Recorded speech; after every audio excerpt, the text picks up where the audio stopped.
You are Locked On Texans Postcast, part of Locked On Sports Houston on the Locked On Podcast Network. Your team every day. And unfortunately, this week, we do not have great things to talk about because the Houston Texans went up to Minnesota today and got absolutely smacked around. And we will break it all down for you right here on the Locked On Texans Postcast. I am, of course, Michael Connor. That is former Texans lineman Wade Smith, who's with us every game, I shouldn't say regular season game, because there's going to be playoff games for this team at some point this year. Wade, we got a lot to get to in this one because, like I mentioned, they were not very good. Today's show, by the way, brought to you by FanDuel. Place your first $5 bet, and you'll get started with $200 in bonus bets guaranteed. Visit FanDuel.com. I don't want to be like mad fan because I know that these games can happen in the NFL. But my God, I got to tell you, I didn't see this coming. I did not see this coming. Did you? Nah, definitely didn't see this coming. Definitely. And I think that's probably the reason why this has such a nasty taste in your mouth, because it's like the expectations were, hey, this is going to be a good ball game between two good teams. It's a road game, so it's going to be tough. But, you know, the Texans play good football and play their best offensive game. They come out with a W so far this season. And it was the opposite of that. It was the worst offensive performance that I've seen out of Texans since last year against the Jets. That it was very disappointing to see the amount of self-inflicted errors that the Texans participated in offensively. Really didn't give themselves a chance. And, you know, Minnesota came to play. Brian Flores and his defense, they were very much so attacking, very much so took a page out of the Bears playbook last week as far as having a lot of movement up front, and the Texans O-line didn't handle it at all. And the result is, 34-7 loss. Yeah, I didn't feel like you tell me if I'm wrong here. I didn't feel like you were like overly bad all the time defensively. Like, because Darnold didn't throw for a lot of yards. I know that they ran for over 100 yards today. He did throw 4 touchdowns. That's always a problem when you allow the quarterback to throw 4 touchdowns. But yeah, I mean, I just, to me, like it all fell apart. That opening drive where Nico Collins gets he gets a big catch, big reception there that gets called back on the penalty. Yeah. And to me, it was just like after that, one thing after the other, and it just never changed. And I just did not understand why it didn't change. But is this simply just going on the road and being in an environment that's difficult for them? I can't seem to put an answer to it. I think it was just one of those Murphy's Law type thing. When you see the interception that was thrown by C.J. Stroud in the opening drive where you get a ball batted in the air, the receiver was wide open. Defensive lineman sticks his hand up, bats the ball, and now gets intercepted. And Vikings get put in excellent field position, end up scoring a touchdown. You're behind the 8 ball right there. And then you see later on as the game progresses, you make a big play, but it's called back because you're lined up in a legal formation. You make a big play, or, you get false start penalties back-to-back plays to where you go from 3rd and 4 to 3rd and 19. Like, you can't win ball games like that. And then when you start doing that stuff against good football teams, that's where you see the huge spread. That's where it becomes, a monumental loss. Like, and I say monumental just by the point spread. Like, it's not monumental in the terms of how this affects the season. It's one game. They're 2-1. They're still leading the division. But that was ugly. That was ugly to watch. You kept feeling like, they just need to make a play here or there to change the momentum. Like you mentioned, the defense didn't play terrible. They got after Sam Darnold. That was one of the things that I thought they needed to do. I think they had 4 or 5 sacks. I know, I think Will Anderson had at least 1.5. Settle had a couple. Like, they were getting after him. But I think especially early on in the game, their offensive line did a good job of giving him time to make some big throws over the middle to Justin Jefferson and Naylor. I don't even know who Naylor is. I know who he is now. I didn't know who he was before the game, but I know who he is now. He was wearing the DBs out and the secondary out, and a lot of that had to do with the amount of time that Darnold had in the pocket. So It was ugly all around. Definitely, like I said, there were times that the defense was keeping the Texans in the game and giving the offense an opportunity to overcome some of their self-inflicted wounds, but the Texans never could do it. And the penalties, you brought up the penalties. It's kind of been a theme so far. They weren't heavily penalized week one. The refs didn't really throw a lot of penalties in that game against the Colts. There was only 9 total penalties in that game. Texans had 5 of them. Last week, they were penalized 12 times for 115 yards. And then today, it was I believe 8. I had it just right here. 11 for 88 was the number. What do you say? How many of those were offensive? That was probably like 8 of them offensive. Because I thought it might have been 10. I think it was 10 offensive penalties. It's just Tunsil had 5. How does that like? I know that like I think you and I talked. I don't know if you and I talked about this before we started the show last week or on the show about Tunsil and the fall starts. It's like to me, it's like death tax. What is it? Death taxes and Tunsil fall starts. Like what's happening? Is it like is this just a mental thing or what's the deal? So. A lot of times this happens on the road. It happens at home too, but a lot of times when you're going on a count, the timing is off because Tunsil is the type of guy that is absolutely on the time. He's absolutely on the count or he's a tick early, consistently. And so it's one of those things as a center, you have to snap the ball early even though you have to anticipate that your tackles are going to anticipate. Either that's got to happen or Tunsil has to slow down. One or the other. Because a lot of times I'll audibly hear hut, but the ball is not moving yet.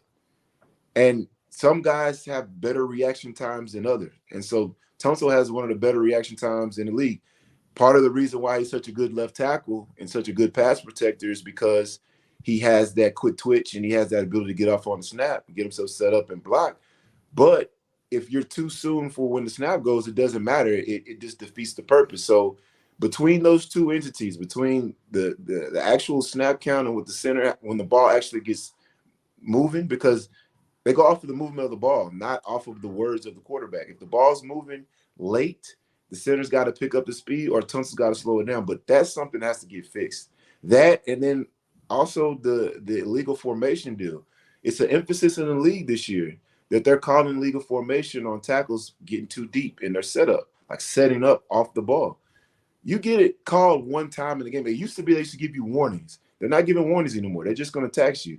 So you know that going into the game. If you have that happen to you multiple times in the game, there's no excuse for that. You have to yourself introspectively look in the mirror and say, like, listen, I need to fix this. This ain't good enough because I'm too good of a football player for this to be the conversation about after each game. And it's not just a conversation that's happened.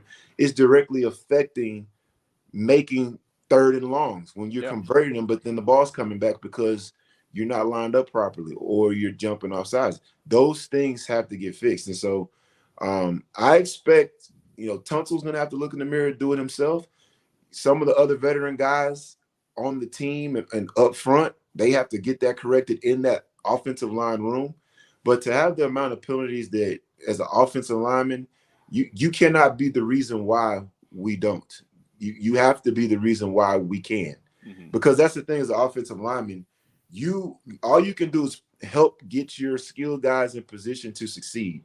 And they have to go out and do it. But you can't be the detriment so they can't go out and do their job. And CJ was under duress a lot of the time this game. And some of that wasn't the offensive line. Case Sofer got his welcome to the NFL moment with Gennard with the hell of a bull rush on him. It wasn't just the offensive line, but for the most part it was. And that ain't good enough, and they're going to have to get that corrected. And they're too good of football players to allow that to happen on a Sunday afternoon in Minneapolis. I was trying to find the stats for you there while you were talking. They don't divvy up who on which side of the ball made the penalties in the NFL.com, right. Their official game book. It just gives you the penalty number. So that's 23 over the last 2 weeks. I mean, it's just like you said, that's the kind of thing that can't happen. What I guess what is the message from a coach in that standpoint? Because you've been in those like when you have these self-inflicted wounds. Because I think that's we talked a lot last week about, they only scored 19 points last week. Right.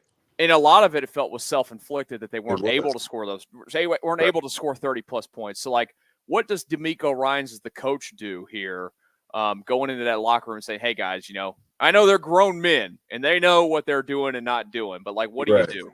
Well, I look at it like this. As a coach, you don't want to take away your guy's edge. The Texans play with an edge. You see what happened with Aziz on the sideline. You see the way they plays. Guys are coming downhill and striking guys. Petrie making plays and all that type of stuff. But at the same time, you have to have discipline. You have to be able to play with the edge, but understand that you cannot shoot yourself in the foot.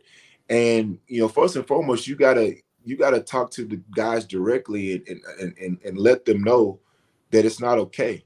We're not going to be able to function and win ball games trying to overcome so many penalties. It just doesn't work like that in the league. I don't know many, and the Texans have a roster put together to compete to win a Super Bowl.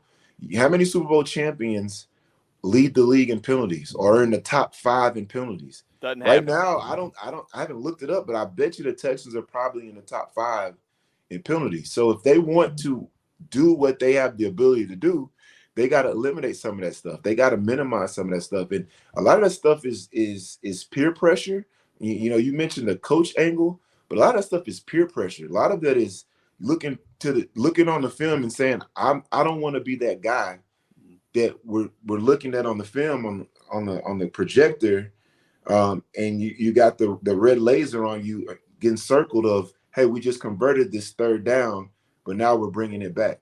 That's going to happen. Guys are going to get called out in meetings and all that stuff, but you have to take it upon yourself, and it's peer pressure amongst the guys in the locker room and the meeting room that's like, hey, we got to clean this stuff up because it's not okay. You're not giving yourself a chance. There was a lot of other things, physical matchups that were lost, guys getting beat that happened in this game, but that stuff is completely controllable, and so they have to control it. They absolutely have to control. We got a lot more to get to. Let's talk about, is there any level of concern for what's going on in the last 2 games with that, if it's sticking around, and more as we continue the Locked On Texans Postcast.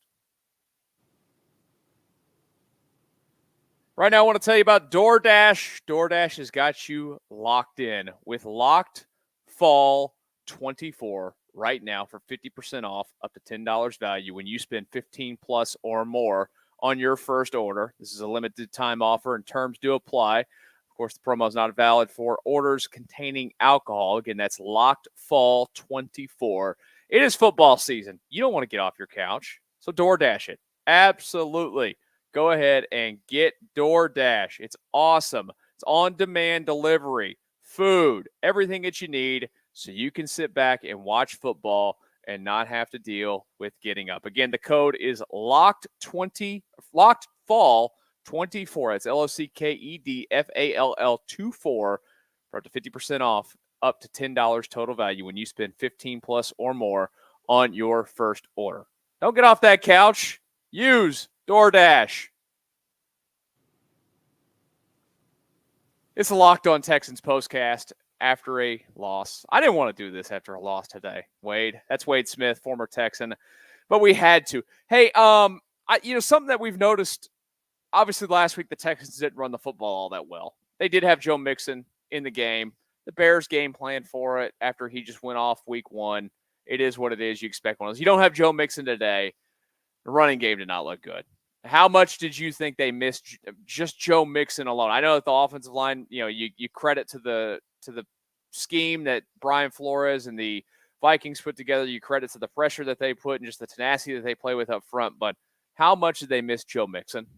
I mean, honestly, I thought that Cam Akers ran the ball pretty well. There were some times where he made some plays and made some runs where there wasn't much there, and he was able to turn a 1-yard gain into a 9-yard gain.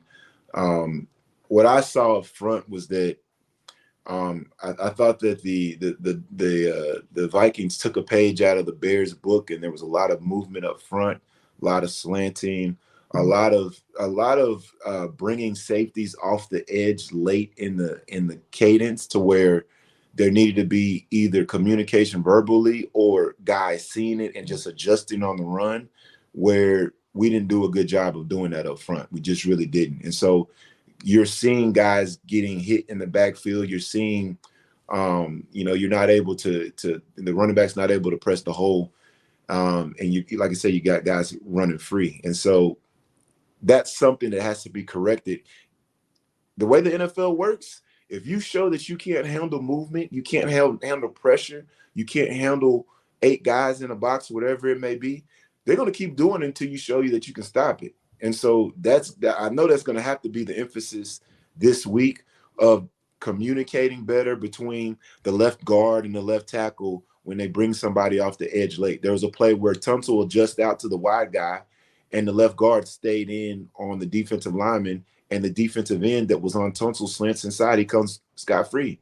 They have to see that on the run or communicate that verbally so that there's not a D lineman running free in the hole. That just, you can't run the ball in that type of situation. Not just talking about the run game, but you see communication issues where, there's a situation where there's games on the inside where they're looping linebackers around inside the A gap, and the center doesn't pick it up. The guard is looking to the right, the center's looking to the left, and the guy just comes right up the field on CJ, and he's getting hit. That stuff is all correctable. They're gonna look at the tape and be like, dog, how did we let that happen? I mentioned it in some of my keys to the game was communication up front before the game, communication up front, and handling that crowd up there in Minneapolis with the skull chant and all that stuff. Oh, yeah. So it's a tough place to play in. And the Texans didn't do a good job of that at all. And if you don't do a good job of that, that's the result you see. So it's very difficult to run the ball with any consistency if you got free linebackers in hole. Even the technique that the Vikings were using with their linebackers weren't slow playing things and letting them develop and hitting late. As soon as they saw that the ball was going, it's an outside zone, they're hitting it downhill. And there's certain defensive coordinators and certain defensive schemes where when they see that, they're going to get downhill and hit the hole right now. And so you have to be able to anticipate that and adjust to that on the run.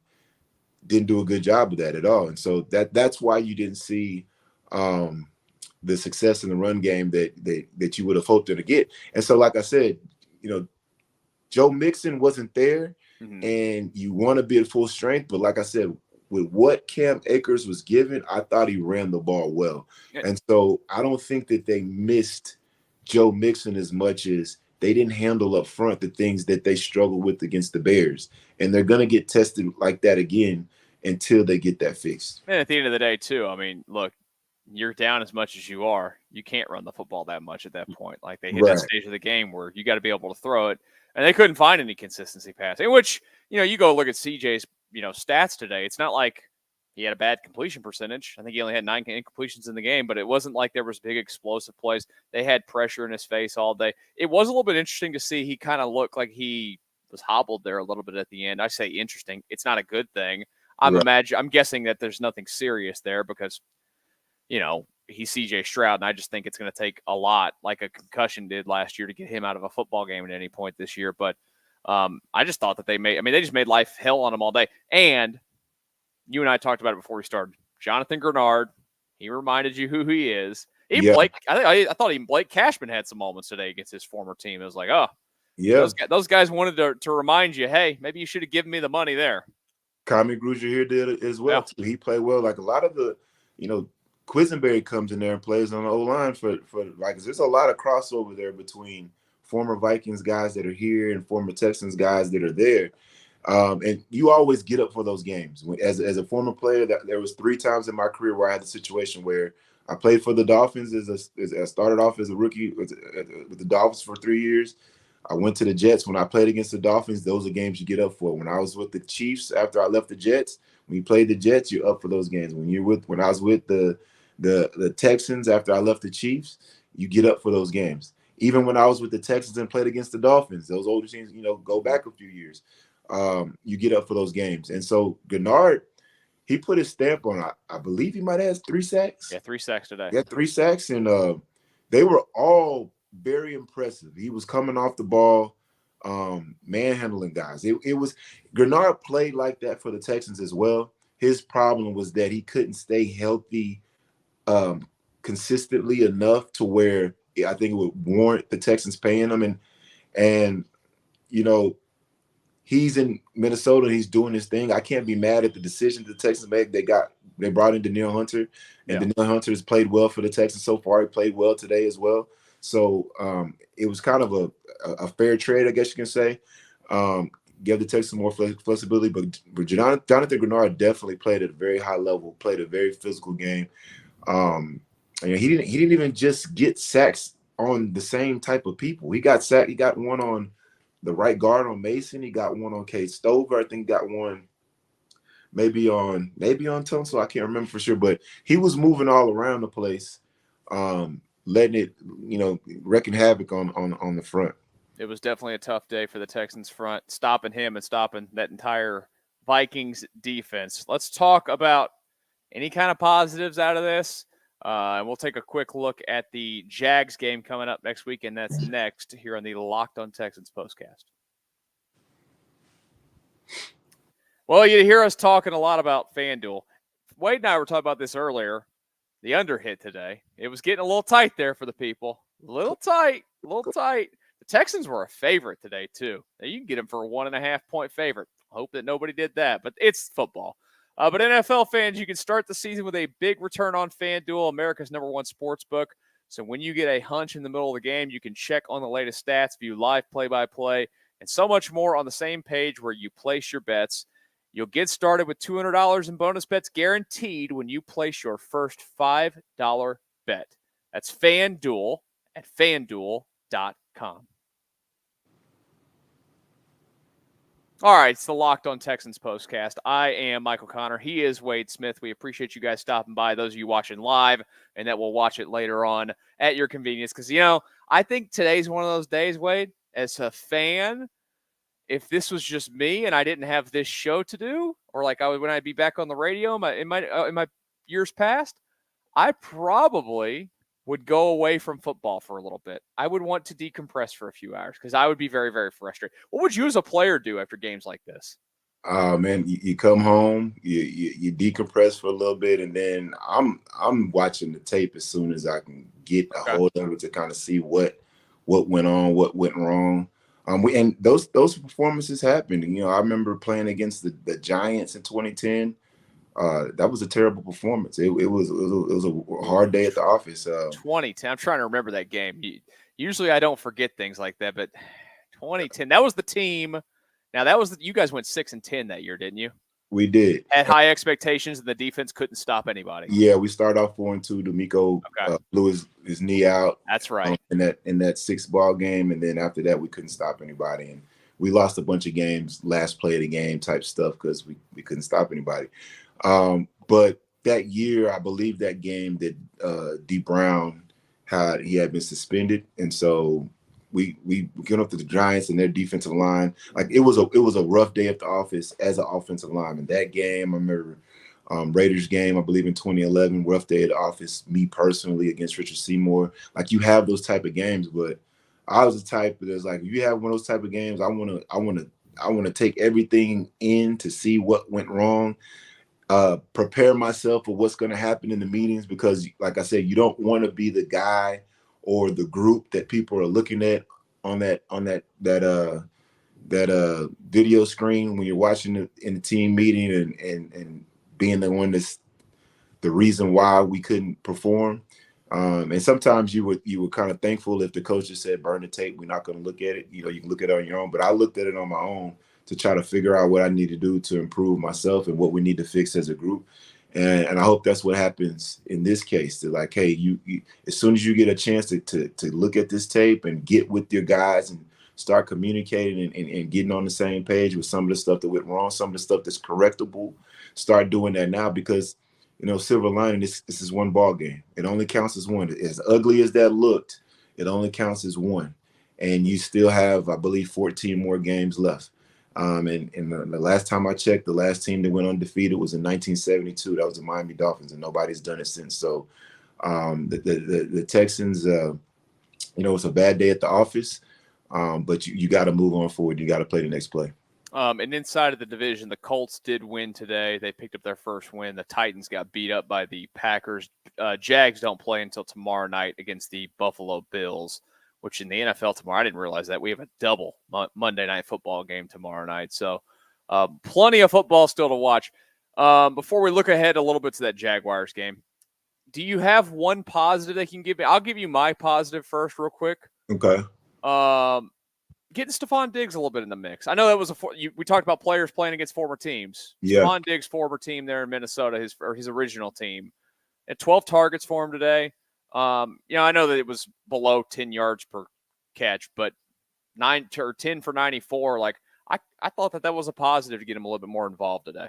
Yeah, I thought that he did get involved more. He converted some third downs for the Texans.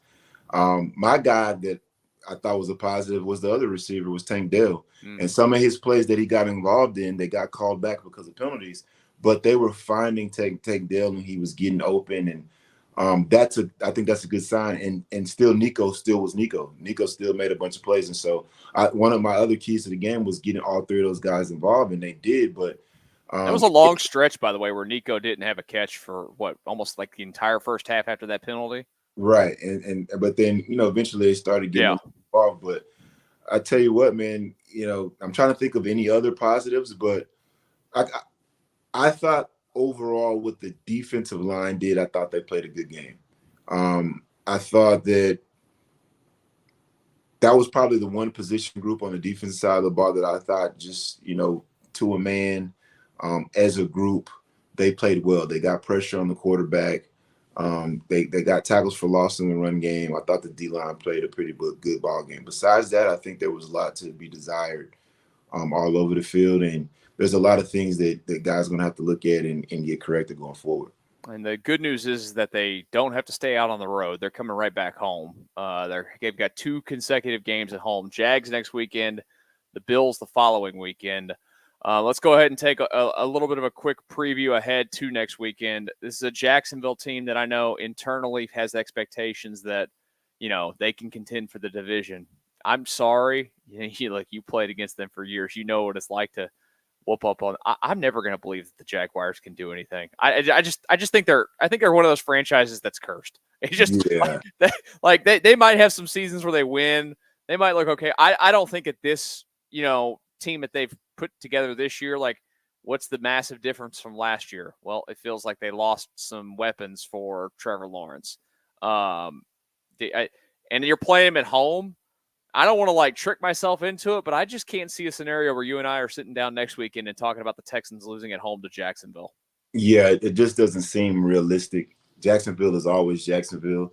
The fact that the Texans were beaten so handily on the road, I think that's going to be a wake-up call. And I think if you're going to get a wake-up call in the season, having it week 3 as opposed to week 12 or something like that, week 14, I think it's better to have a performance like this now to get guys locked in on just a little something there, but getting guys on the same page early to where, hey, if I'm Jacksonville, I'm like, damn, why are we playing them the week after they just got blown out by Minnesota on the road when they were favored to win? So I expect them to come play a much more disciplined ball game with the sense of urgency to come back and get back on the winning track. And so I think that'll bode well for the Texans against, like I said, it's still Jacksonville. And I felt like that about Jacksonville for a long time. When I first got here in 2010 and played Jacksonville, it was just like, even a game, if you lose to Jacksonville, like, how do we lose to Jacksonville? Yeah. Like, Jacksonville just always had that feel. And I don't know what the record series is between the two teams, but I bet you that's like the one team in the AFC South that the Texans definitely have a winning record against. I know it's phenomenal. It's like a crazy number. Yeah, and look, you were a huge part of that because, well, you guys crushed them all the time. I'll never forget though the one game you were part of that team, right? When Glover Quinn batted the ball down. Yeah, that was the game that I had in my mind. It was just such a fluky ass loss. Like really. Like, we bat the ball down and he Oh, catch it. And was that Cecil Shorts? I think that might have been Cecil it might Shorts. have been. It might have been Cecil Shorts. It might have been. I can't remember. It was some like third or fourth receiver for them that caught the ball off of the deflection, and it was just like we were in shock. Like, I can't believe we just lost that game in that way. But that year was just one of those type of years. Unfortunately for the Texans now, it's not that type of party. I think the team is balanced all the way around, defense, offense. They just got to play better. They didn't play well, and they beat themselves, and then they played a good football team. You got to give credit to the Minnesota Vikings. They've played well all 3 weeks. They took advantage of the mistakes that the Texans made on their home turf, and now they're 3-0, and they're one of the few undefeated teams that are still going in the NFL. 29-15 lifetime against Jacksonville. Sounds about right.